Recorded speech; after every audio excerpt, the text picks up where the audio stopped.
Fala pessoal, beleza? Que bom que vocês estão aqui. Que bom que vocês estão aqui para mais um vídeo. Feliz 2024, o primeiro vídeo de 2024. Um vídeo que não vai ser muito longo, na verdade é só uma introdução e o conteúdo vem logo em seguida. Mas foi uma semana cheia de informações, cheia de aventuras também dos dois lados, principalmente do lado da verdade e do lado da mentira, né? O pastor André Valadão chamou a Igreja Adventista de seita, que é nada mais que uma verdade, e falou isso de forma pública, direta, para todo mundo ouvir. E o Rodrigo Silva não gostou da ideia e chamou o exército de, vamos dizer assim, ajudadores. Michelson Borges, Fala Sério e todos os outros aí, o Ellen White também, o Jefferson alguma coisa, para também dar uma força e ajudar o Rodrigo Silva aí a sustentar a defesa da organização de que o Adventismo não é uma seita. Muito bem. Não vou aqui me prolongar com relação à análise do que o Rodrigo Silva falou, porque o que ele falou foi para enganar evangélicos, ou enganar católicos, ou enganar ateus, todos eles, que não são adventistas. Quem é adventista ou é ex-adventista, sabe tudo aquilo ali é mentira. Mas algo mais importante do que isso, muito mais importante do que isso, é colocar os pingos nos is, como já dizia a Jovem Pan. Os pingos nos is.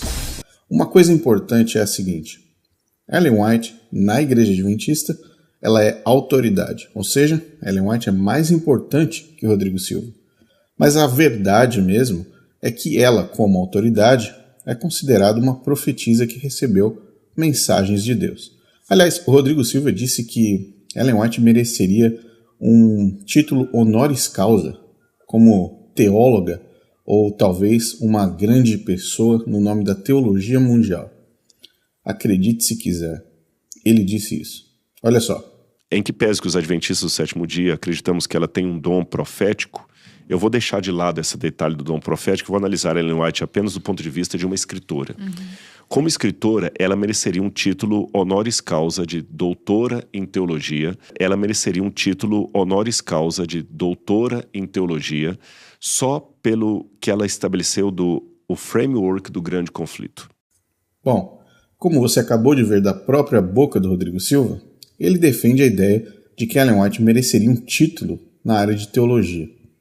Pois é, por isso que nós separamos apenas alguns exemplos, 50, para você degustar e ver quem está falando a verdade, a palavra de Deus ou a profetisa e o pupilo dela, Rodrigo Silva, incluindo todos os pastores adventistas que defendem que a Igreja Adventista só segue única e exclusivamente a Bíblia. Será verdade? Então, acompanhe aí 50 heresias que o Rodrigo Silva defende. Os seres humanos irão se prostrar e adorar Ellen White e os 144 mil no céu. Deus ama os 144 mil porque eles lavam os pés uns dos outros e se beijam com o beijo santo. Os 144 mil estavam todos selados e perfeitamente unidos. Em suas testas estava escrito: Deus, Nova Jerusalém, e uma estrela gloriosa contendo o novo nome de Jesus. Em nosso estado feliz e santo, os ímpios ficaram enfurecidos e avançariam violentamente para nos agarrar e nos lançar na prisão, quando estendíamos a mão em nome do Senhor, e eles caíam impotentes no chão. Foi então que a sinagoga de Satanás soube que Deus nos havia amado, pois éramos capazes de lavar os pés uns dos outros e saudar os irmãos com um beijo santo, e eles adoraram aos nossos pés. Christian Experience and Teachings of Ellen G. White, página 58. Adão foi enganado por Satanás? Satanás, que é o pai da mentira, enganou Adão de maneira semelhante, dizendo-lhe que ele não precisava obedecer a Deus, que ele não morreria se transgredisse a lei. Evangelismo, página 598. As mulheres são espiritualmente mais fracas do que os homens? Satanás escolhe as mulheres, pois ele pode usá-las com mais sucesso do que os homens. Ellen White, Manuscript 29, 1911, página 13. Nossos pecados não são apagados até depois do juízo investigativo. Mas De acordo com a infalível palavra de Deus, cada homem será julgado e recompensado de acordo com as suas obras, e somos advertidos a falar e a agir como aqueles que serão julgados pela lei da liberdade. Quando o pecado foi arrependido, confessado e abandonado, então o perdão é registrado contra o nome do pecador, mas seus pecados não são apagados até depois do juízo investigativo. Ellen White, The Signs of the Times. Até 1850, o trabalho de investigação de Jesus nos casos dos crentes estava quase concluído. Então vi que o irmão Edson deveria cingir toda a armadura e estar pronto, pois uma jornada estava diante dele e que almas precisavam de ajuda e que o trabalho de Jesus estava quase concluído no santuário. Ellen White, Manuscript Releases Volume 6, página 250. Ellen White disse que Deus permitiu que ela visse Satanás e ela o descreveu para os adventistas. Foi-me então mostrado Satanás como ele era, um anjo feliz e exaltado. Depois foi-me mostrado como ele é agora. Ele ainda mantém uma forma majestosa. Seus traços ainda são nobres, pois ele é um anjo caído. Mas a expressão de seu rosto está repleta de ansiedade, cuidado, infelicidade, malícia, ódio, travessura, engano e todo mal. Aquela testa que um dia foi nobre, eu observei especialmente. Sua testa começou a recuar desde os olhos para trás. Vi que ele se tinha comportado de tal maneira por tanto tempo que todas as boas qualidades foram rebaixadas e todos os traços maus se desenvolveram. Seus olhos eram astutos, sorrateiros e mostravam grande penetração. Seu corpo era grande, mas a carne pendia frouxamente em suas mãos e rosto. Ao contemplá-lo, seu queixo estava apoiado em sua mão esquerda. Ele parecia estar em profundo pensamento. Um sorriso estava em seu rosto, o que me fez tremer. Estava tão cheio de malícia e astúcia satânica. Ellen White, Spiritual Gifts, Volume 1. Ellen White escreveu diversas vezes que não se pode dizer "estou salvo". Essa classe afirma que Cristo veio para salvar pecadores e que ele os salvou. Tal ensinamento é um grande engano. Bible Echo, volume 12, número 6, 1897. Aqueles que aceitam o Salvador, por mais sincera que seja sua conversão, nunca devem ser ensinados a dizer ou sentir que estão salvos. Isso é enganador. Aqueles que aceitam Cristo e em sua primeira confiança dizem: "Eu estou salvo", correm o risco de confiar em si mesmos. Eles perdem de vista sua própria fraqueza e sua constante necessidade de força divina. Christ's Object Lessons, página 155. Nenhum homem pode dizer que está salvo até ter suportado testes e provações, até ter mostrado que pode vencer a tentação. A coleção Kress, página 120. Ellen White, e como ela ensinava sobre o recebimento do selo de Deus. Estas declarações foram feitas no contexto da doutrina adventista de que a guarda do sábado é um requisito para ser selado por Deus. Nenhum de nós jamais receberá o selo de Deus enquanto nosso caráter tiver uma mancha ou mácula. Resta-nos remediar os defeitos de nosso caráter, limpar o templo da alma de toda contaminação. Testemunhos, volume 5, página 214. Todos os que recebem o selo devem ser imaculados diante de Deus, candidatos ao céu. Testemunhos, volume 5, página 216. Nem todos os que professam guardar o sábado serão selados. Testemunhos, volume 5, página 213. A guarda do sábado é o que separa o povo de Deus, daqueles que não pertencem ao Senhor. Vi que o santo sábado é, e será, o muro de separação entre o verdadeiro Israel de Deus e os incrédulos, e que o sábado é a grande questão para unir os corações dos queridos santos que esperam por Deus. E se alguém cresce e guardasse o sábado e recebesse a bênção que o acompanha, e então desistisse e quebrasse o santo mandamento, fecharia as portas da cidade santa contra si mesmo, tão certo como existe um Deus que governa no céu acima. Uma palavra ao pequeno rebanho, páginas 18 e 19. Ellen White e a razão daqueles que irão se perder. Então me mostraram um grupo que uivava de agonia. Em suas vestes estava escrito em letras grandes: pesado foste na balança e achado em falta. Perguntei quem eram essas pessoas. O anjo me disse: estes são os que uma vez guardaram o sábado e o abandonaram. Eu vi que eles tinham bebido das águas profundas e sujado o resto com seus pés, pisoteando o sábado, e foi por isso que foram pesados na balança e considerados em falta. Primeiros Escritos, página 37. Ellen White e os adventistas identificam Satanás como o bode expiatório que no final, na segunda vinda de Cristo, sofrerá por todos os pecados da humanidade. Na verdade, isso transforma Satanás naquele que irá pagar a pena pelos pecados da humanidade e carregar sobre si todos os pecados do mundo. Ellen White confirma esse ensino. Satanás suportou não apenas o peso e a punição de seus próprios pecados, mas também dos pecados do exército redimido que havia sido colocado sobre ele. E ele também deve sofrer pela ruína das almas que causou. Primeiros Escritos, páginas 294 e 295. Quando os tempos de refrigério vierem da presença do Senhor, então os pecados da alma arrependida que recebeu a graça de Cristo e venceu pelo sangue do Cordeiro serão removidos dos registros do céu e serão colocados sobre Satanás, o bode expiatório, o originador do pecado, e não será mais lembrado contra ele para sempre. Signs of the Times, 16 de maio de 1895.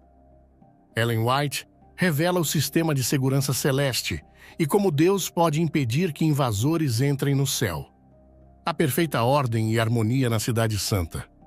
Todos os anjos que são comissionados para visitar a Terra possuem um cartão dourado, que eles apresentam aos anjos nos portões da cidade quando passam para dentro e para fora. Primeiros Escritos, página 39. Ellen White aposta alto e diz que seus escritos ou são de Deus ou do diabo e que não existe meio termo. Deus não faz nada em parceria com Satanás. Meu trabalho nos últimos 30 anos carrega o selo de Deus ou o selo do inimigo. Não há trabalho pela metade na questão. Os testemunhos são do Espírito de Deus ou do diabo. Ao se posicionar contra os servos de Deus, você está fazendo um trabalho ou para Deus ou para o diabo. Testemunhos, volume 4, página 230.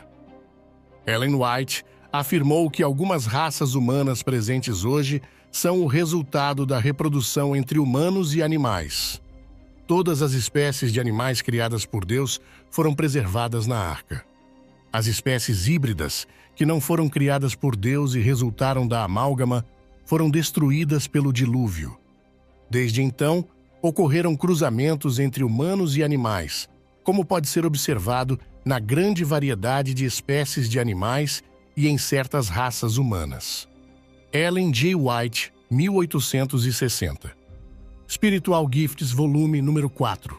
Cristo não era Deus, e Cristo possuía uma natureza pecaminosa como eu e você.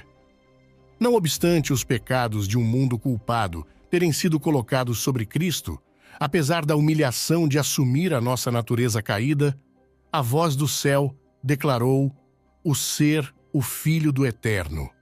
Ao assumir a humanidade, ele honrou a humanidade. Desire of Ages, página 112.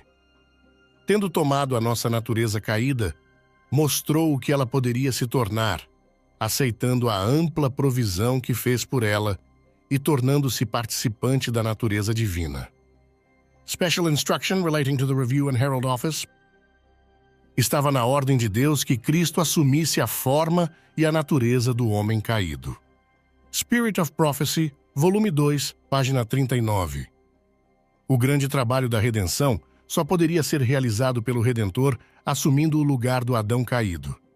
Com os pecados do mundo sobre ele ele percorreria o caminho onde Adão tropeçou. O Rei da Glória propôs humilhar-se à humanidade caída.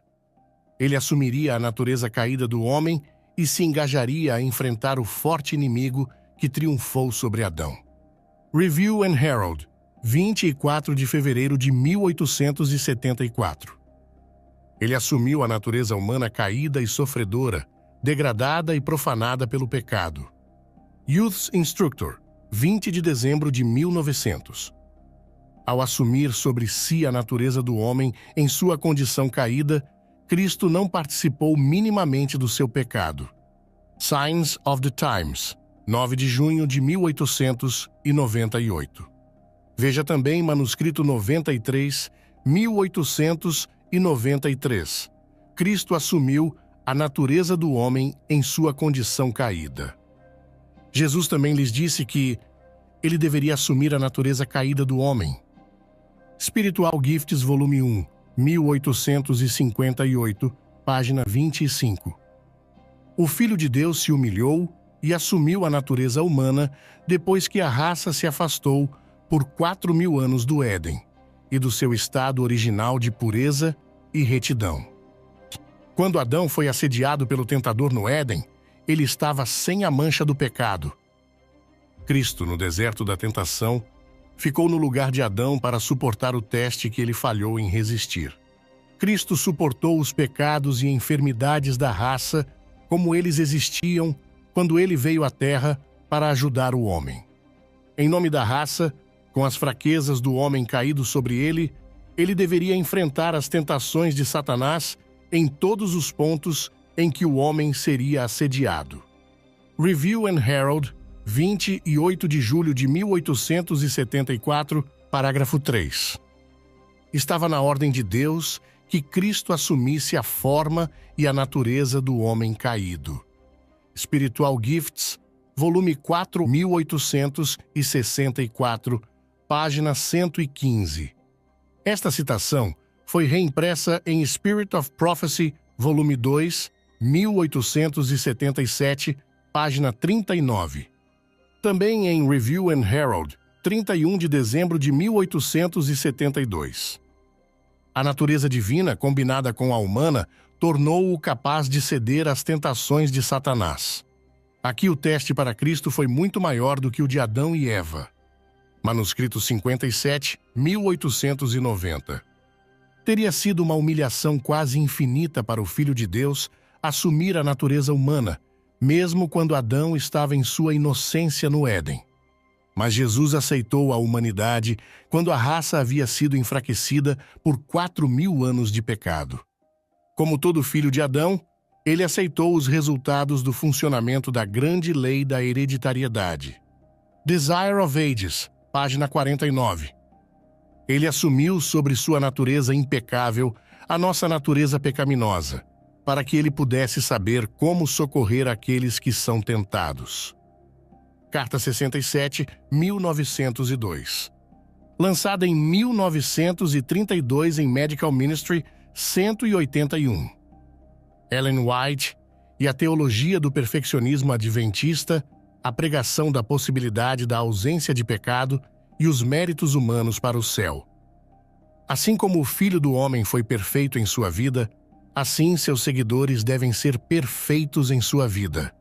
Um caráter bem equilibrado é formado por atos bem realizados. Um defeito, cultivado em vez de ser superado, torna o homem imperfeito e fecha contra ele o portão da cidade santa. Em todo o exército redimido não será visto nenhum defeito. The Faith I Live By, página 44. Cristo não nos deu garantia de que alcançar a perfeição de caráter é uma questão fácil. My Life Today, página 271. Nem mesmo por um pensamento, ele, Cristo, cedeu à tentação. Assim pode ser conosco. Desire of Ages, página 123. Para deixar Jesus entrar em nossos corações, devemos parar de pecar. Signs of the Times, 3 de março de 1898. Ser redimido significa cessar do pecado. Review and Herald, 25 de setembro de 1900. A conversão não está completa até que ele atinja a perfeição do caráter cristão. Testimônios, volume 2, página 505. Seres humanos podem nesta vida atingir a perfeição de caráter. Acts of the Apostles, página 531. A perfeição de caráter é alcançável por todos que se esforçam por ela. Selected Messages, volume 1, página 212. Vai se casar? Você pode perder sua alma. Há muitos que estão perdendo suas almas nesta época do mundo, ao se absorverem nos pensamentos do casamento e na própria relação matrimonial. Advent Review and Sabbath Herald, 25 de setembro de 1888. Jesus nunca riu. Vocês brincam e fazem piadas e se entregam à alegria e à euforia. A palavra de Deus os sustenta nisso? Não. Cristo é nosso exemplo. Vocês imitam o grande exemplar? Cristo muitas vezes chorou, mas nunca se soube que riu. Não digo que seja pecado rir em qualquer ocasião, mas não podemos nos desviar se imitarmos o divino padrão infalível. Estamos vivendo em uma triste era da história deste mundo. Manuscript Releases, volume 6, páginas 90 e 91. Viagem no tempo e mulheres usando véu. Fui levada de volta ao povo antigo de Deus e conduzida a comparar suas vestes com o modo de vestir nos últimos dias. Que diferença! Que mudança! Então as mulheres não eram tão ousadas como agora. Quando elas saíam em público, cobriam seus rostos com um véu. Testimônios, volume 1, páginas 188, 189. Pare de pregar para os adventistas do primeiro dia. Os adventistas de primeiro dia são uma classe que é a mais difícil de alcançar. Eles geralmente rejeitam a verdade como fizeram os judeus. Devemos, tanto quanto possível, seguir em frente como se não houvesse tal povo em existência. Eles são elementos de confusão. Imoralidades existem entre eles em uma extensão temível. Seria a maior calamidade ter muitos de seus membros abraçando a verdade. Manuscript Releases 13, página 346, escrito em 1872. Relações conjugais enfraquecem a mente e a moral? Que a esposa cristã se abstenha, tanto em palavra quanto em ato, de excitar as paixões animais de seu marido. Muitos não têm força alguma para desperdiçar nessa direção.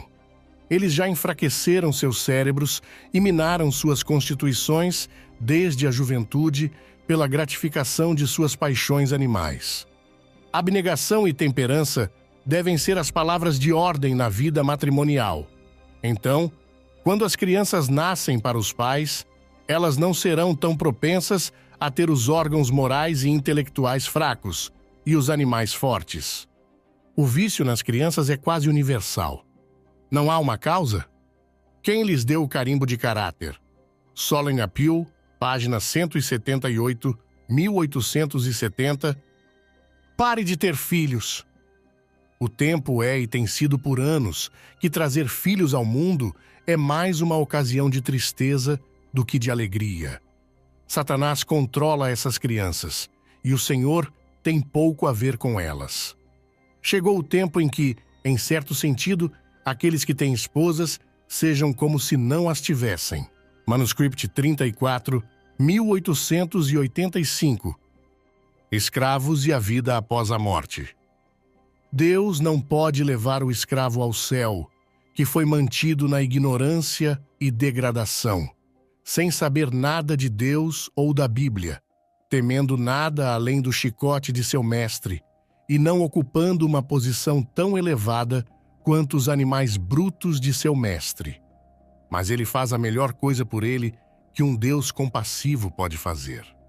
Ele o deixa como se ele não tivesse existido.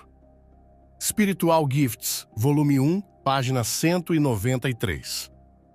Não se pode fazer a barba e engraxar sapatos no sábado. A violação do quarto mandamento não se limita à preparação de alimentos. Muitos descuidadamente deixam para engraxar seus sapatos e se barbear até depois do início do sábado. Isso não deve ser. Se alguém negligencia fazer tal trabalho em um dia útil, deveria ter respeito suficiente pelo tempo santo de Deus para deixar suas barbas por fazer e seus sapatos ásperos e marrons até que o sábado passe. Isso pode ajudar sua memória e torná-los mais cuidadosos em fazer seu próprio trabalho nos 6 dias úteis. Signs of the Times, 25 de maio de 1882. Ellen White recomenda o divórcio. Eu então vi a irmã S. Peckham, que ela teria que se separar de seu marido, pois ele não tem parte nem sorte com os santos. Ellen White, manuscrito 7A, 1850, parágrafo 13. O casamento atrapalha a obra dos ministros. Quanto melhor teria sido a influência de ambos se eles não tivessem se casado. O irmão C poderia ter feito um trabalho muito bom para o mestre se ele tivesse se dedicado a este trabalho como servo do Senhor. Quando casado, seu trabalho não foi mais do que metade do que poderia ter sido. Ellen White, Conselhos sobre Paternidade, DF 360A, White State, página 7. O mundo vai acabar em pouco tempo. Não se casem! Nesta época do mundo, enquanto os cenários da história da Terra estão prestes a se fechar e estamos prestes a entrar no tempo de angústia como nunca houve, quanto menos casamentos forem contratados, melhor para todos, tanto homens quanto mulheres. Ela escreveu isso em 1885. Ellen White, Testemunhos, volume 5, página 366. Jesus só entrou no Santíssimo em 1844. Esta porta não foi aberta até que a mediação de Jesus terminasse no lugar santo do santuário em 1844. Então Jesus se levantou e fechou a porta do lugar santo e abriu a porta para o Santíssimo e passou para dentro do segundo véu, onde agora ele está ao lado da arca e onde a fé de Israel agora alcança. Ellen White, Primeiros Escritos, página 42.